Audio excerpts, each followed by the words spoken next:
Jane Eyre by Charlotte Bronte. Chapter 16. I both wished and feared to see Mr. Rochester on the day which followed this sleepless night. I wanted to hear his voice again, yet feared to meet his eye. During the early part of the morning I momentarily expected his coming. He was not in the frequent habit of entering the schoolroom, but he did step in for a few minutes sometimes, and I had the impression that he was sure to visit it that day. But the morning passed just as usual. Nothing happened to interrupt the quiet course of Adele's studies. Only soon after breakfast I heard some bustle in the neighbourhood of Mr. Rochester's chamber, Mrs. Fairfax's voice, and Leah's, and the cook's, that is, John's wife, and even John's own gruff tones. There were exclamations of, "What a mercy master was not burnt in his bed!" "It is always dangerous to keep a candle lit at night." "How providential that he had presence of mind to think of the water-jug!" "I wonder he waked nobody." "It is to be hoped he will not take cold with sleeping on the library sofa," etc. To much confabulation succeeded a sound of scrubbing and setting to rights, and when I passed the room, in going downstairs to dinner, I saw through the open door that all was again restored to complete order, only the bed was stripped of its hangings. Leah stood up in the window-seat, rubbing the panes of glass dimmed with smoke. I was about to address her, for I wished to know what account had been given of the affair, but on advancing I saw a second person in the chamber, a woman sitting on a chair by the bedside, and sewing rings to new curtains. That woman was no other than Grace Poole. There she sat, staid and taciturn, looking as usual in her brown stuff gown, her check apron, white handkerchief, and cap. She was intent on her work, in which her whole thoughts seemed absorbed. On her hard forehead, and in her commonplace features, was nothing either of the paleness or desperation one would have expected to see marking the countenance of a woman who had attempted murder, and whose intended victim had followed her late last night to her lair, and, as I believed, charged her with the crime she wished to perpetrate. I was amazed, confounded. She looked up, while I still gazed at her. No start, no increase or failure of colour betrayed emotion, consciousness of guilt, or fear of detection. She said, "Good morning, miss," in her usual phlegmatic and brief manner, and taking up another ring and more tape, went on with her sewing. I will put her to some test, thought I. Such absolute impenetrability is past comprehension. "Good morning, Grace," I said. "Has anything happened here? I thought I heard the servants all talking together a while ago." "Only master had been reading in his bed last night. He fell asleep with his candle lit, and the curtains got on fire, but fortunately he awoke before the bedclothes or the woodwork caught, and contrived to quench the flames with the water in the ewer." "A strange affair," I said, in a low voice. Then, looking at her fixedly, "Did Mr. Rochester wake nobody? Did no one hear him move?" She again raised her eyes to me, and this time there was something of consciousness in her expression. She seemed to examine me warily. Then she answered, "The servants sleep so far off, you know, miss, they would not be likely to hear. Mrs. Fairfax's room and yours are the nearest to master's, but Mrs. Fairfax said she heard nothing. When people get elderly, they often sleep heavy." She paused, and then added with a sort of assumed indifference, but still in a marked and significant tone, "But you are young, miss, and I should say a light sleeper. Perhaps you may have heard a noise." "I did," said I, dropping my voice, so that Leah, who was still polishing the panes, could not hear me. "And at first I thought it was Pilot. But Pilot cannot laugh, and I am certain I heard a laugh, and a strange one." She took a new needleful of thread, waxed it carefully, threaded her needle with a steady hand, and then observed, with perfect composure, "It is hardly likely master would laugh, I should think, miss, when he was in such danger. You must have been dreaming." "I was not dreaming," I said, with some warmth, for her brazen coolness provoked me. Again she looked at me, and with the same scrutinizing and conscious eye. "Have you told master that you heard a laugh?" she inquired. "I have not had the opportunity of speaking to him this morning." "You did not think of opening your door and looking out into the gallery?" she further asked. She appeared to be cross-questioning me, attempting to draw from me information unawares. The idea struck me that if she discovered I knew or suspected her guilt, she would be playing some of her malignant pranks on me. I thought it advisable to be on my guard. "On the contrary," said I bolted my door." "Then you are not in the habit of bolting your door every night before you get into bed?" Fiend! She wants to know my habits, that she may lay her plans accordingly. Indignation again prevailed over prudence. I replied sharply, "Hitherto I have often omitted to fasten the bolt. I did not think it necessary. I was not aware any danger or annoyance was to be dreaded at Thornfield Hall. But in future," and I laid marked stress on the words, "I shall take good care to make all secure before I venture to lie down." "It will be wise to do so," was her answer. "This neighbourhood is as quiet as any I know, and I never heard of the Hall being attempted by robbers since it was a house, though there are hundreds of pounds' worth of plate in the plate closet, as is well known. And you see, for such a large house, there are very few servants, because master has never lived here much, and when he does come, being a bachelor, he needs little waiting on. But I always think it best to err on the safe side. A door is soon fastened, and it is well to have a drawn bolt between one and any mischief that may be about. A deal of people, miss, are for trusting all to Providence, but I say Providence will not dispense with the means, though he often blesses them when they are used discreetly." And here she closed her harangue, a long one for her, and uttered with the demureness of a Quakeress. I still stood absolutely dumbfounded at what appeared to be her miraculous self-possession and most inscrutable hypocrisy, when the cook entered. "Mrs. Poole," said she, addressing Grace, "the servants' dinner will soon be ready. Will you come down?" "No, just put my pint of porter and a bit of pudding on a tray, and I'll carry it upstairs." "You'll have some meat?" "Just a morsel, and a taste of cheese, that's all."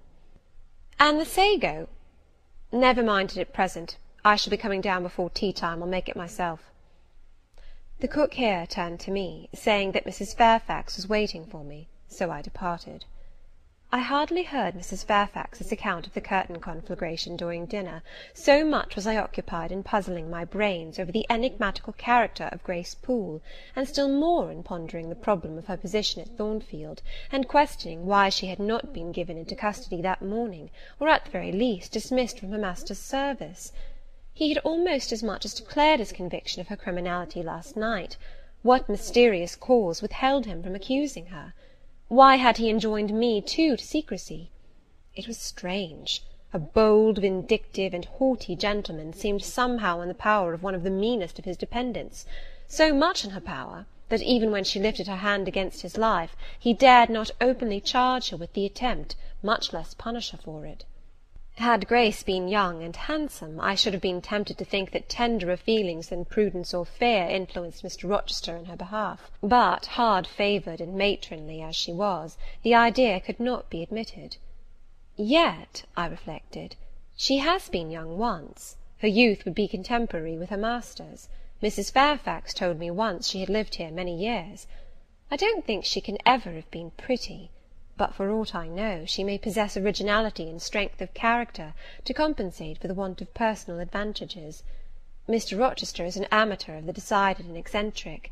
Grace is eccentric, at least. What of a former caprice, a freak very possible to a nature so sudden and headstrong as his, has delivered him into her power, and she now exercises over his actions a secret influence, the result of his own indiscretion, which he cannot shake off, and dare not disregard. But having reached this point of conjecture, Mrs. Poole's square, flat figure, and uncommonly dry, even coarse face, recurred so distinctly to my mind's eye, that I thought, no, impossible, my supposition cannot be correct. Yet, suggested the secret voice which talks to us in our own hearts, you are not beautiful either, and perhaps Mr. Rochester approves you. At any rate, you have often felt as if he did, and last night, remember his words, remember his look, remember his voice. I well remembered all. Language, glance, and tone seemed at the moment vividly renewed. I was now in the schoolroom. Adele was drawing. I bent over her and directed her pencil. She looked up with a sort of start. "Qu'avez-vous, mademoiselle?" said she. Vos doigts tremblent comme la feuille, et vos joues sont rouges, mais rouges comme des cerises. I am hot, Adèle, with stooping. She went on sketching. I went on thinking. I hastened to drive from my mind the hateful notion I had been conceiving respecting Grace Poole. It disgusted me. I compared myself with her, and found we were different. Bessie Leaven had said I was quite a lady, and she spoke truth. I was a lady. And now I looked much better than I did when Bessie saw me. I had more colour and more flesh, more life, more vivacity, because I had brighter hopes and keener enjoyments. Evening approaches, said I, as I looked towards the window. I had never heard Mr. Rochester's voice or step in the house to-day, but surely I shall see him before night. I feared the meeting in the morning. Now I desire it, because expectation has been so long baffled that it has grown impatient. When dusk actually closed, and when Adèle left me to go and play in the nursery with Sophie, I did most keenly desire it. I listened for the bell to ring below. I listened for Leah coming up with a message. I fancied sometimes I heard Mr. Rochester's own tread, and I turned to the door, expecting it to open and admit him. The door remained shut. Darkness only came in through the window. Still it was not late. He often sent for me at 7 and 8 o'clock, and it was yet but 6. Surely I should not be wholly disappointed to-night, when I had so many things to say to him. I wanted again to introduce the subject of Grace Poole, and to hear what he would answer. I wanted to ask him plainly if he really believed it was she who had made last night's hideous attempt, and if so, why he kept her wickedness a secret. It little mattered whether my curiosity irritated him. I knew the pleasure of vexing and soothing him by turns. It was one I chiefly delighted in, and a sure instinct always prevented me from going too far. Beyond the verge of provocation I never ventured. On the extreme brink I liked well to try my skill. Retaining every minute form of respect, every propriety of my station, I could still meet him in argument without fear or uneasy restraint. This suited both him and me. A tread creaked on the stairs at last. Leah made her appearance, but it was only to intimate that tea was ready in Mrs. Fairfax's room. Thither I repaired, glad at least to go downstairs, for that brought me, I imagined, nearer to Mr. Rochester's presence. "You must want your tea," said the good lady, as I joined her. "You ate so little at dinner. I am afraid," she continued, "you are not well to-day. You look flushed and feverish." "Oh, quite well. I never felt better." "Then you must prove it by evincing a good appetite. Will you fill the teapot while I knit off this needle?" Having completed her task, she rose to draw down the blind, which she had hitherto kept up, by way, I suppose, of making the most of daylight, though dusk was now fast deepening into total obscurity. "It is fair to-night," said she, as she looked through the panes, "though not starlight. Mr. Rochester has, on the whole, had a favourable day for his journey." "Journey? Is Mr. Rochester gone anywhere? I did not know he was out." "Oh, he set off the moment he had breakfasted. He is gone to the Leas, Mr. Eshton's place, 10 miles on the other side Millcote. I believe there is quite a party assembled there. Lord Ingram, Sir George Lynn, Colonel Dent, and others." "Do you expect him back to-night?" "No, nor to-morrow either. I should think he is very likely to stay a week or more. With these fine fashionable people get together, they are so surrounded by elegance and gaiety, so well provided with all that can please and entertain, they are in no hurry to separate. Gentlemen especially are often in request on such occasions, and Mr. Rochester is so talented and so lively in society, that I believe he is a general favourite. The ladies are very fond of him, though you would not think his appearance calculated to recommend him particularly in their eyes. But I suppose his acquirements and abilities, perhaps his wealth and good blood, make amends for any little fault of look." "Are there ladies at the Leas?" "There are Mrs. Eshton and her 3 daughters, very elegant young ladies indeed, and there are the Honourable Blanche and Mary Ingram, most beautiful women, I suppose. Indeed, I have seen Blanche 6 or 7 years since, when she was a girl of 18. She came here to a Christmas ball and party Mr. Rochester gave.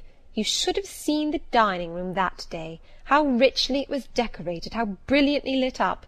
I should think there were 50 ladies and gentlemen present, all of the first county families, and Miss Ingram was considered the belle of the evening."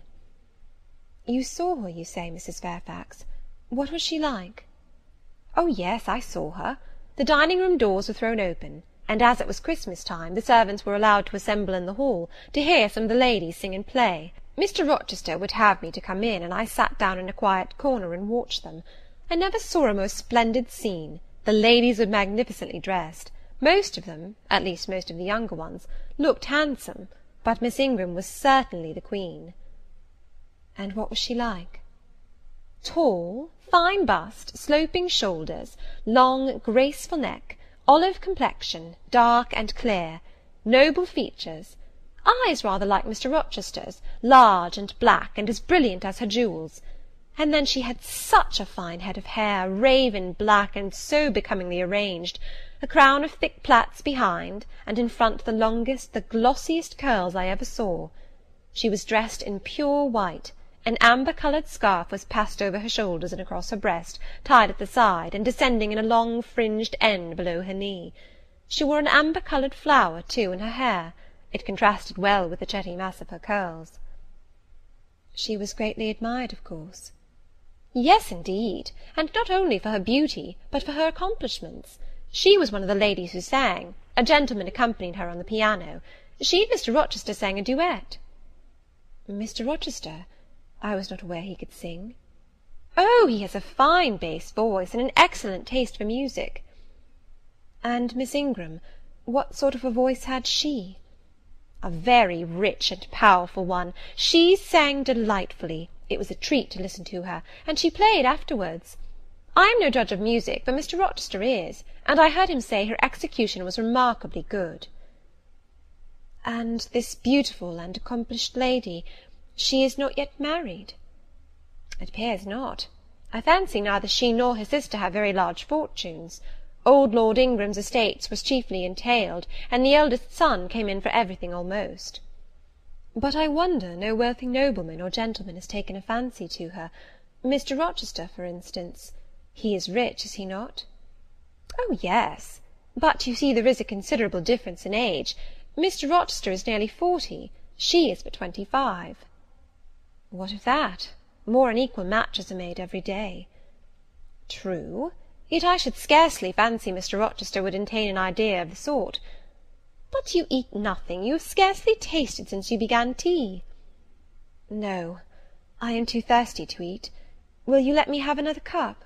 I was about again to revert to the probability of a union between Mr. Rochester and the beautiful Blanche, but Adele came in, and the conversation was turned into another channel.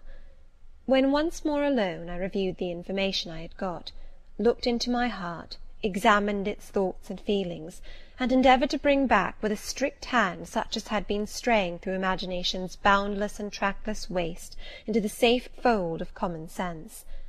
Arraigned at my own bar, memory, having given her evidence of the hopes, wishes, sentiments I had been cherishing since last night, of the general state of mind in which I had indulged for nearly a fortnight past, reason having come forward and told, in her own quiet way, a plain, unvarnished tale, showing how I had rejected the real and rabidly devoured the ideal, I pronounced judgment to this effect: that a greater fool than Jane Eyre had never breathed the breath of life, that a more fantastic idiot had never surfeited herself on sweet lies, and swallowed poison as if it were nectar.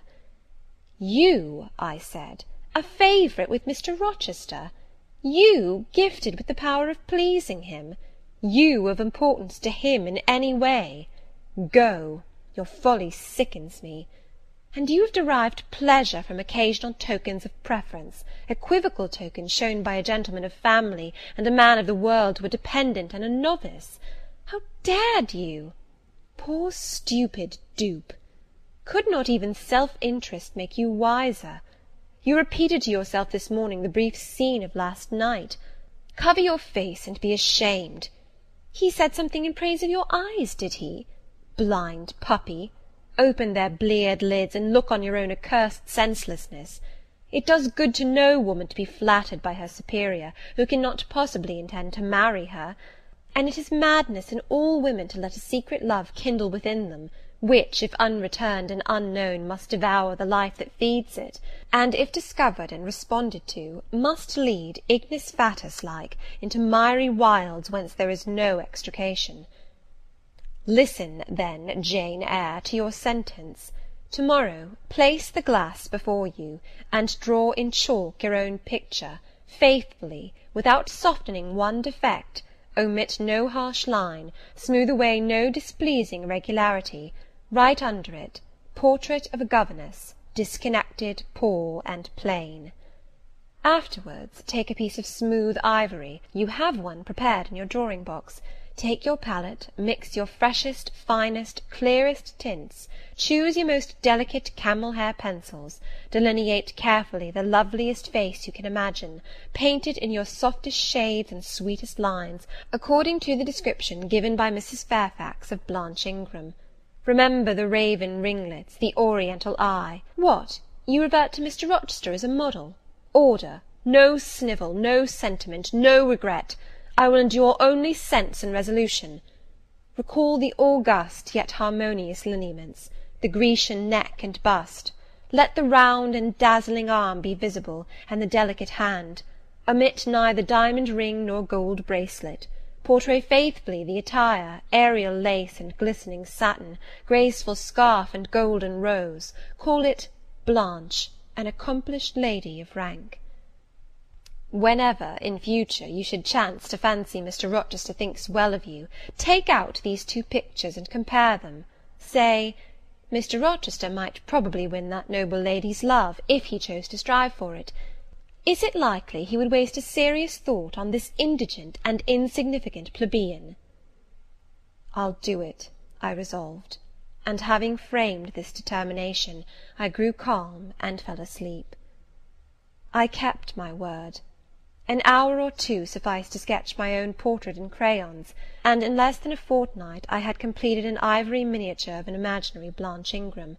It looked a lovely face enough, and when compared with the real head in chalk, the contrast was as great as self-control could desire. I derived benefit from the task.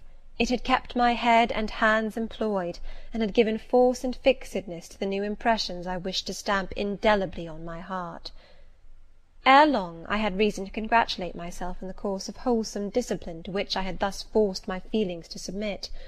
Thanks to it, I was able to meet subsequent occurrences with a decent calm, which, had they found me unprepared, I should probably have been unequal to maintain, even externally. Chapter 17.